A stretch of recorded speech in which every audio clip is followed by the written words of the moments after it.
Assalamualaikum warahmatullahi wabarakatuh. Sebelumnya perkenalkan kami dari kelompok 6. Di sini saya bertugas sebagai moderator dalam kesempatan ini. Perkenalkan, nama saya Silva Novia Wildani dengan NPM 203403058 beserta rekan-rekan saya. Yang pertama ada Widiawati dengan NPM 2034048. Yang kedua ada Friska Kolonia dengan NPM 203403056. Yang ketiga ada Pipit dengan NPM 2034064. Lalu yang terakhir ada Muhammad Iryansyah Fahlevi dengan NPM 203403128. Pada kali ini kelompok kami akan membahas materi mengenai HAM atau hak asasi manusia. Baik, untuk pembahasan yang pertama akan disampaikan oleh Muhammad Iryansyah Fahlevi. Pengertian hak asasi manusia. Hak asasi manusia adalah sebuah konsep hukum dan normatif yang menyatakan bahwa manusia memiliki hak yang melekat pada dirinya karena ia adalah seorang manusia. Hak asasi manusia berlaku kapanpun, dimanapun, dan kepada siapapun, sehingga sifatnya universal. Macam-macam hak asasi manusia. Yang pertama, hak asasi pribadi. Hak asasi pribadi adalah hak yang berhubungan dengan kehidupan pribadi setiap orang. Contohnya, kebebasan untuk hidup, berperilaku, tumbuh dan berkembang, kebebasan bergerak, bepergian dan berpindah-pindah tempat, kebebasan mengeluar atau menyatakan pendapat, kebebasan memilih dan aktif dalam organisasi atau perkumpulan, kebebasan untuk memilih, memeluk, menjalankan agama dan kepercayaan yang diyakini masing-masing. Yang kedua yaitu hak asasi politik. Hak asasi politik berhubungan dengan kehidupan politik seseorang. Contoh hak asasi politik yaitu hak untuk memilih dan dipilih dalam suatu pemilihan, hak ikut serta dalam kegiatan pemerintahan, hak membuat dan mendirikan partai politik serta organisasi politik lainnya, hak untuk membuat dan mengajukan suatu usulan petisi, hak diangkat dalam jabatan pemerintah. Yang ketiga yaitu hak asasi hukum. Hak asasi hukum yaitu menjelaskan bahwa setiap manusia memiliki kedudukan yang sama di depan hukum dan pemerintahan. Contoh hak asasi hukum adalah hak mendapatkan perlakuan yang sama dalam hukum dan pemerintahan, hak untuk menjadi pegawai negeri sipil, hak dalam mendapatkan dan memiliki pembelaan hukum pada peradilan, hak mendapat layanan dan perlindungan hukum. Yang keempat yaitu hak asasi ekonomi. Hak asasi ekonomi berhubungan dengan kegiatan manusia dan perekonomian. Contohnya, kebebasan melakukan kegiatan transaksi jual beli, kebebasan mengadakan perjanjian kontrak, kebebasan menyelenggarakan sewa menyewa dan utang piutang, kebebasan untuk memiliki sesuatu, hak untuk menikmati sumber daya alam, hak untuk memperoleh kehidupan yang layak, hak untuk meningkatkan kualitas hidup, hak memiliki dan mendapatkan pekerjaan yang layak. Yang kelima, hak asasi peradilan. Hak ini menunjukkan bahwa setiap manusia diperlakukan sama dalam tata cara pengadilan. Contohnya, hak mendapat pembelaan hukum di pengadilan, hak persamaan atas perlakuan penggeledahan, penangkapan, penahanan, dan penyelidikan di muka hukum, hak memperoleh kepastian hukum, hak menolak digeledah tanpa surat adanya surat penggeledahan, hak mendapatkan perlakuan adil dalam hukum. Yang keenam yaitu hak asasi sosial budaya. Hak yang satu ini berhubungan dengan kehidupan bermasyarakat. Contohnya, hak menentukan, memilih dan mendapatkan pendidikan, hak mendapatkan pengajaran, hak untuk mengembangkan budaya yang sesuai dengan bakat dan minat, hak untuk mengembangkan hobi, hak untuk berkreasi, hak untuk memperoleh jaminan sosial, hak untuk berkomunikasi. Kita lanjutkan ke pembahasan yang selanjutnya yang akan disampaikan oleh Pipit. Belum melanjutkan ke sejarah HAM di dunia, kita akan membahas terlebih dahulu hak warga negara Indonesia. Yang pertama, hak atas pekerjaan dan penghidupan yang layak. Tiap warga negara berhak atas pekerjaan dan penghidupan yang layak bagi kemanusiaan.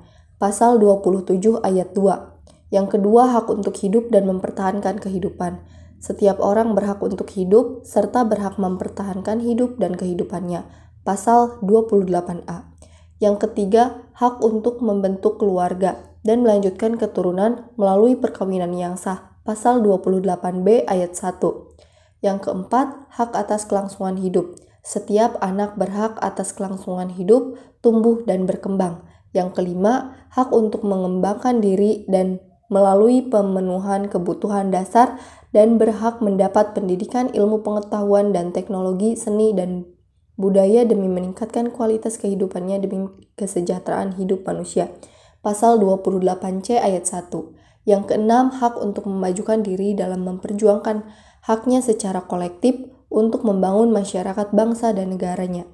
Pasal 28C ayat 2. Yang ketujuh, hak atas pengakuan jaminan perlindungan dan kepastian hukum secara adil, perlakuan yang sama di depan hukum. Pasal 28D ayat 1.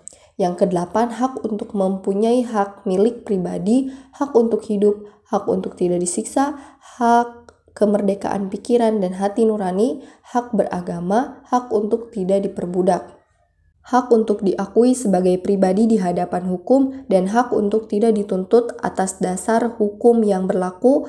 Surut adalah hak asasi manusia yang tidak dapat dikurangi dalam kehidupan apapun. Pasal 28I ayat 1. Selanjutnya yaitu sejarah HAM. Perkembangan HAM di dunia dimulai pada masa Magna Carta pada tahun 1215. Pada masa ini terjadi pada abad ke-12 di Inggris, Raja John yang bertindak sewenang-wenang terhadap rakyatnya. Atas perbuatan Raja John, terjadilah pemberontakan dari para bangsawan. Solusi dalam konflik tersebut dikenal dengan Magna Carta, yang berisi menghilangkan hak kekuasaan absolutisme raja. Menurut isi Magna Carta, raja beserta keturunannya berjanji menghormati kemerdekaan, hak, kebebasan gereja di Inggris. Raja berjanji akan memberikan hak-hak berikut kepada masyarakat. Yang pertama yaitu hak-hak masyarakat mendapat penghormatan dari petugas pajak dan petugas keamanan.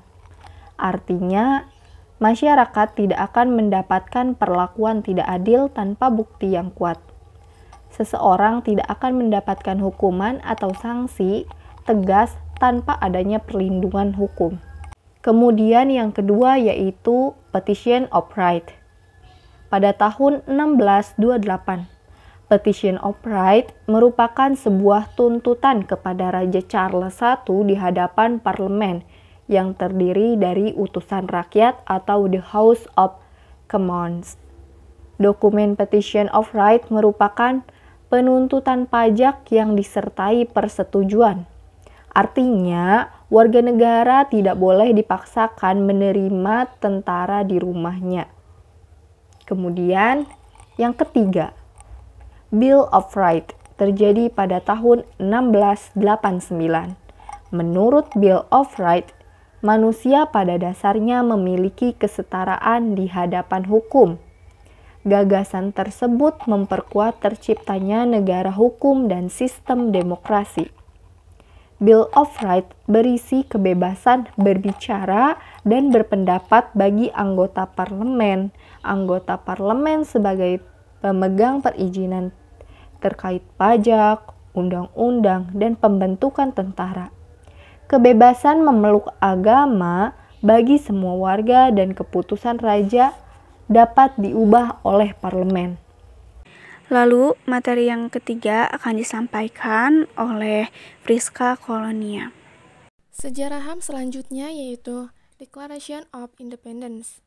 Istilah human right dalam Declaration of Independence menjadi puncak perjuangan hak asasi manusia. Declaration of Independence adalah sebuah pernyataan yang dikeluarkan oleh Kongres Kontinental Kedua di Pennsylvania State House pada tanggal 4 Juli 1776. Ditulis oleh Thomas Jefferson. Dalam deklarasi ini, 13 koloni Inggris di Amerika menyatakan dirinya merdeka dan berada dalam keadaan perang dengan Inggris. Deklarasi ini ditandatangani oleh delegasi dari 13 koloni. Salah satu poin penting dalam deklarasi tersebut adalah pernyataan atau konsep bahwa setiap manusia diciptakan setara oleh Tuhan Yang Maha Esa, dan dengan demikian melekatnya hak-hak yang tidak dapat dipisahkan dari mereka, yakni hak untuk hidup, hak untuk menikmati kebebasan, serta hak untuk mengejar kebahagiaan. Pernyataan ini menjadikan naskah deklarasi kemerdekaan tersebut sebagai salah satu dokumen penting dalam pembahasan hak asasi manusia. Selanjutnya yaitu Revolusi Prancis. Revolusi Prancis memiliki tujuan untuk membebaskan warga negara Prancis dari kekuasaan totaliter Raja Prancis yaitu Louis XVI. Revolusi Prancis berhasil meletakkan hak-hak asasi manusia dalam Declaration des Droits et Hommes et du Citoyen yang dicetuskan pada tahun 1789, di mana semboyan revolusi Prancis yang terkenal yaitu yang pertama liberté atau kemerdekaan, kedua égalité atau kesamarataan, dan yang ketiga fraternité yang artinya kerukunan atau persaudaraan, di mana di dalamnya menyimpulkan isi deklarasi tersebut antara lain, manusia dilahirkan merdeka dan tetap merdeka, manusia mempunyai hak yang sama, manusia merdeka berbuat sesuatu tanpa merugikan pihak lain, manusia mempunyai kemerdekaan agama dan kepercayaan, dan manusia merdeka mengeluarkan pikiran. Selanjutnya yaitu Universal Declaration of Human Rights. Setelah Perang Dunia Kedua tahun 1946, disusun rancangan piagam hak-hak asasi oleh Organisasi Kerjasama untuk Sosial Ekonomi Perserikatan Bangsa-Bangsa yang terdiri dari 18 negara. 2 tahun kemudian, tanggal 10 Desember 1948, sidang umum PBB yang diselenggarakan di Istana Sailot Paris. Karya itu berupa pernyataan sedunia tentang hak-hak asasi manusia yang terdiri dari 30 pasal, di mana pada pasal 1 deklarasi ini, setiap individu yang dilahirkan memiliki harkat dan martabat yang sama. Mereka dikaruniai akal dan budi, bergaul satu sama lain dalam persaudaraan. Di dalam Universal Declaration of Human Rights mencantumkan bahwa setiap orang mempunyai hak, diantaranya 1. Hak hidup, 2. Hak kemerdekaan dan keamanan badan, 3. Hak diakui kepribadiannya, 4. Hak mendapatkan asilum, 5. Hak masuk dan keluar wilayah suatu negara, 6. Hak mendapatkan suatu kebangsaan, 7. Hak mengutarakan pikiran dan perasaan, 8. Hak bebas memeluk agama, 9. Hak mengeluarkan pendapat, dan 10.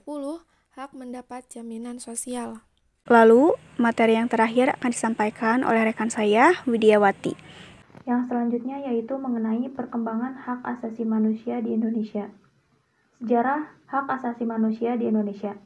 Indonesia mengalami masa penjajahan selama berabad-abad, yang terjadi berbagai bentuk diskriminasi dan pelanggaran hak asasi manusia.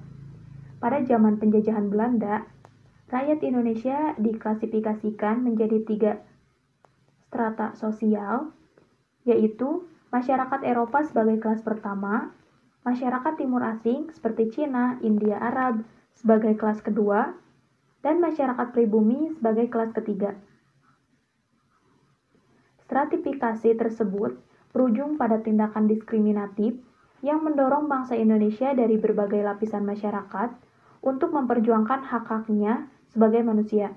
Upaya dalam memperjuangkan hak asasi manusia dapat dilihat dari kejadian yang terjadi seperti Kebangkitan Nasional pada 20 Mei 1908, Sumpah Pemuda pada 28 Oktober 1928, dan Proklamasi Kemerdekaan pada tanggal 17 Agustus 1945.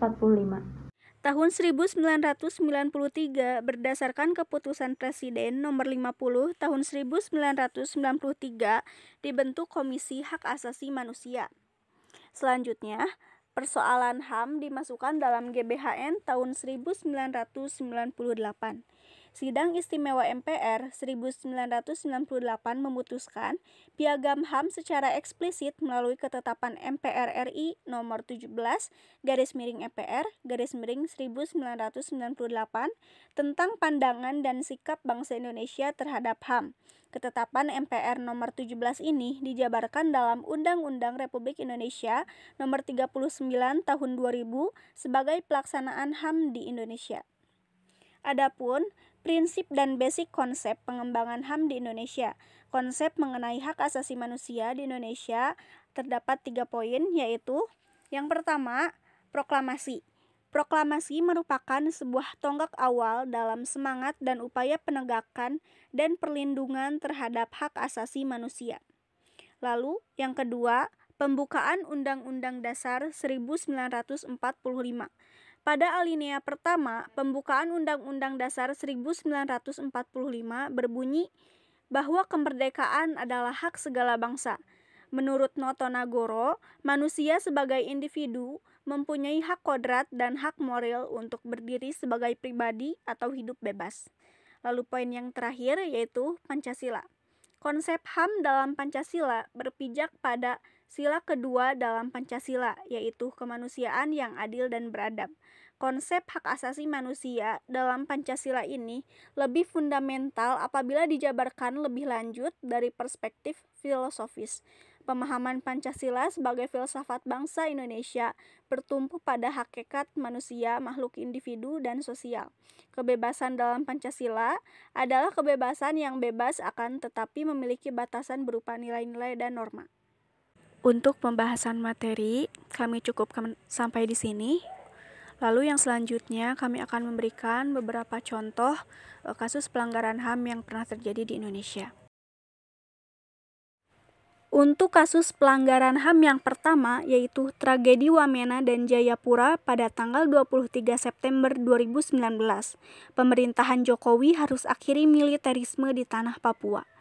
Pada hari Senin tanggal 23 September 2019, tragedi berdarah kembali terjadi di tanah Papua. Kali ini bahkan terjadi di 2 tempat sekaligus. Di kota Wamena, demonstrasi pelajar SMA menanggapi ucapan rasial seorang guru kepada murid di SMA PGRI Wamena pada hari Sabtu tanggal 21 September 2019 mendapatkan provokasi dari aparat keamanan. Lalu kerusuhan tersebut kemudian pecah dan mengakibatkan 32 orang warga sipil tewas dan 65 orang warga sipil lainnya mengalami luka-luka. Di tempat lainnya, di kompleks kampus Universitas Cendrawasih di Kota Jayapura, aksi solidaritas mahasiswa yang ingin mendirikan pos solidaritas eksodus mahasiswa untuk menampung mahasiswa-mahasiswa Papua yang pulang dari Jawa pasca peristiwa rasisme Surabaya tanggal 18 Agustus 2019 mendapatkan penanganan yang tidak kalah brutal dari aparat keamanan. Sebanyak 318 orang mahasiswa ditangkap dalam aksi tersebut. 4 orang dilaporkan tewas dalam peristiwa tersebut, termasuk 1 orang di pihak TNI. Menimbang seluruh situasi yang terjadi di tanah Papua beberapa waktu belakangan, terutama tragedi berdarah yang terjadi di kota Wamena dan kota Jayapura pada hari Senin tanggal 23 September 2019 kemarin, Lembaga Studi dan Advokasi Masyarakat atau LSAM mendesak hal berikut ini. Yang pertama, Presiden Joko Widodo harus melakukan pendekatan persuasif dengan mengedepankan dialog dengan semua elemen masyarakat di Papua, alih-alih menggunakan pendekatan represif dan militeristik. Yang kedua, Presiden Jokowi memerintahkan Panglima TNI dan Kapolri untuk menarik semua kekuatan militer dari unsur TNI Polri di tanah Papua. Yang ketiga, Presiden Joko Widodo memerintahkan seluruh institusi penegak hukum negara Republik Indonesia untuk melakukan penyelidikan terkait tragedi Wamena dan Jayapura pada hari Senin 23 September 2019 dan apabila ditemukan pelanggaran segera menyeret seluruh pelaku ke pengadilan. Yang keempat, Pemerintah Indonesia memberikan perlindungan dan kompensasi kepada korban dan atau keluarga korban tragedi Wamena dan Jayapura pada hari Senin 23 September 2019. Yang kelima, Komnas HAM melakukan penyelidikan terhadap peristiwa di Wamena dan Jayapura. Lalu poin yang terakhir yaitu LPSK memberikan perlindungan dan bantuan kepada korban dan atau keluarga korban. Kasus Paniai pada 7-8 Desember 2014. Peristiwa Paniai ini diketahui berawal pada malam 7 Desember 2014 di Enarotali, Kabupaten Paniai, Papua. Kejadian ini diawali oleh teguran kelompok pemuda kepada anggota Tentara Nasional Indonesia (TNI) yang membawa mobil Toyota Fortuner tanpa menyalakan lampu. Teguran ini rupanya menyebabkan pertengkaran yang berujung penganiayaan oleh TNI. Keesokan harinya, pada 8 Desember 2014, rombongan masyarakat IPAKE berangkat menuju Enarotali, mendatangi Polsek Paniai dan Koramil untuk meminta penjelasan. Masyarakat berkumpul di lapangan Karel yang terletak di depan Polsek dan Koramil sambil menyanyi dan menari sebagai bentuk protes terhadap tindakan aparat sehari sebelumnya. Merasa tak mendapat tanggapan, situasi memanas dan masyarakat mulai melempari pos polisi dan pangkalan militer dengan batu. Aparat menanggapi aksi tersebut dengan penembakan untuk membubarkan massa. Peristiwa Paniai ini mengakibatkan 4 orang berusia 17-18 tahun meninggal akibat luka tembak dan luka tusuk, sedangkan 21 orang lainnya mengalami luka penganiayaan. Peristiwa ini tidak lepas dari status Paniai sebagai daerah rawan dan adanya kebijakan atas penanganan daerah rawan tersebut. Peristiwa ini memenuhi unsur kejahatan kemanusiaan, adanya tindakan pembunuhan dan tindakan penganiayaan, sistematis atau meluas dan ditunjukkan kepada penduduk sipil dalam kerangka kejahatan kemanusiaan sebagai prasyarat utama terpenuhi.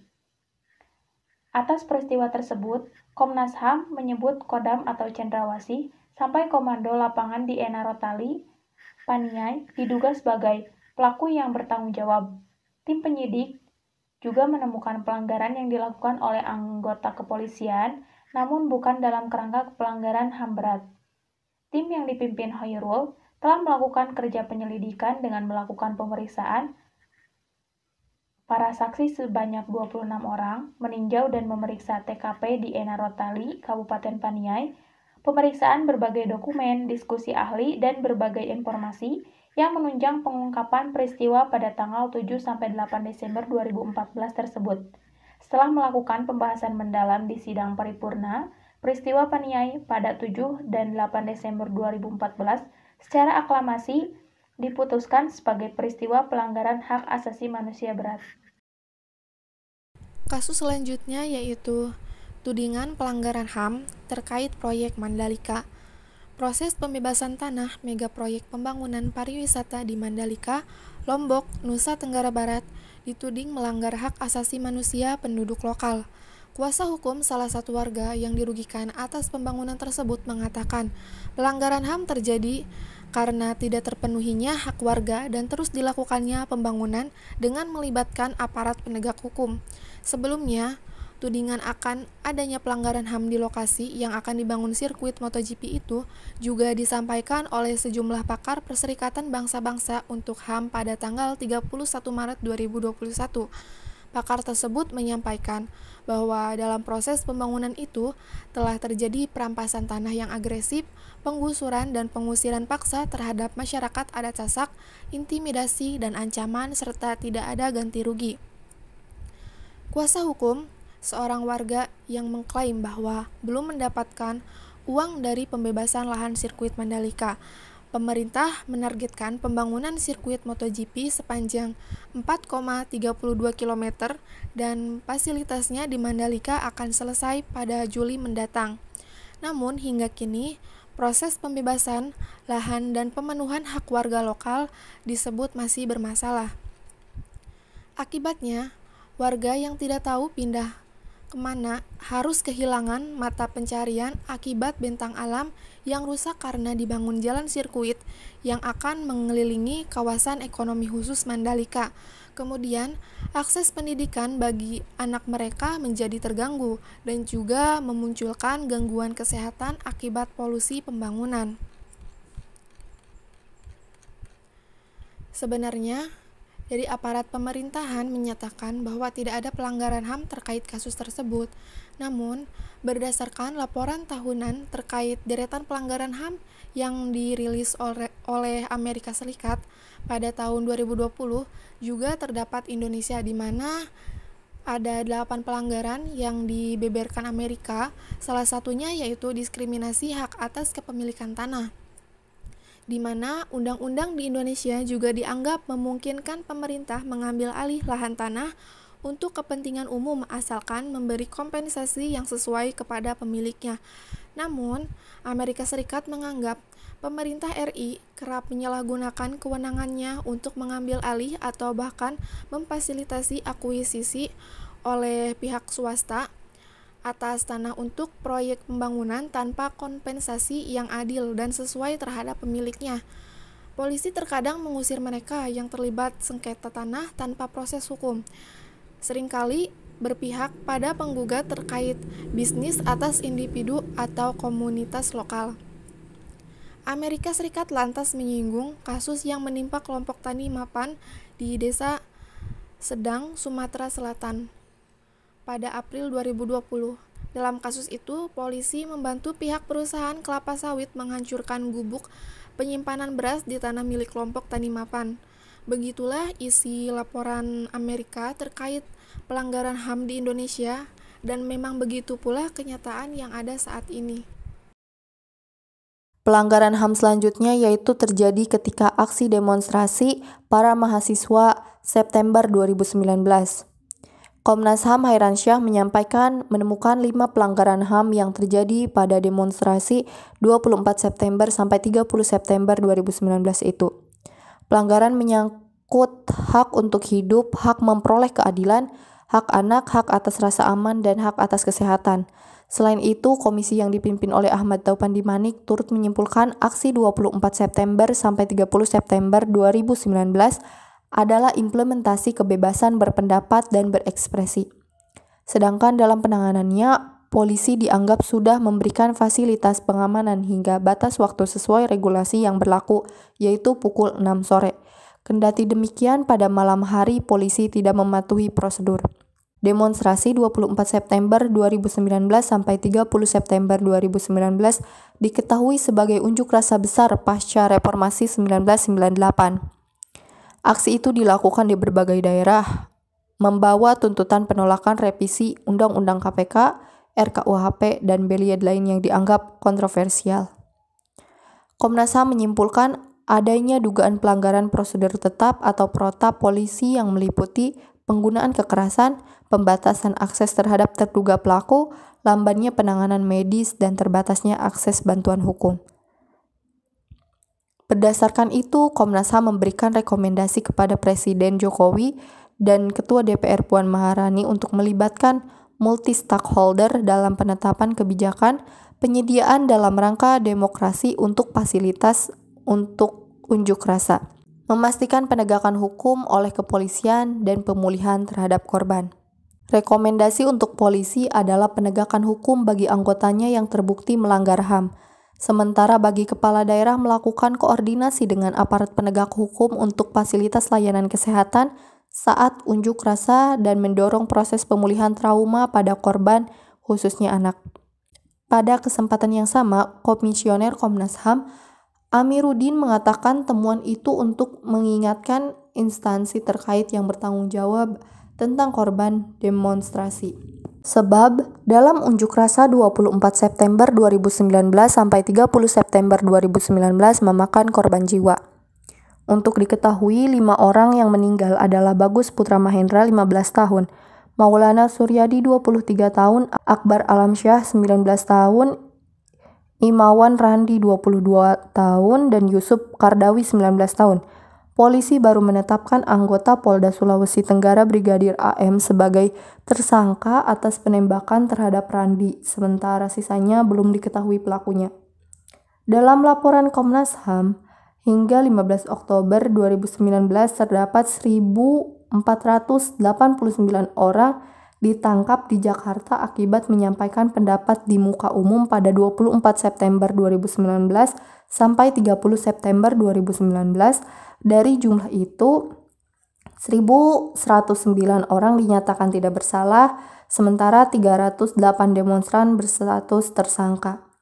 Dari 308 orang itu, 218 tersangka ditangguhkan, 92 demonstran proses hukum diselesaikan melalui diversi atau pengalihan penyelesaian perkara anak dari proses peradilan pidana ke proses di luar peradilan pidana, dan 70 orang lainnya ditahan. Terima kasih kepada teman-teman yang sudah menyimak video dari kami. Mohon maaf apabila masih banyak kesalahan dan kekurangan yang kelompok kami berikan. Bagi teman-teman yang mempunyai pertanyaan yang ingin diajukan, kami silahkan untuk memberikan pertanyaan di kolom komentar. Terima kasih. Wassalamualaikum warahmatullahi wabarakatuh.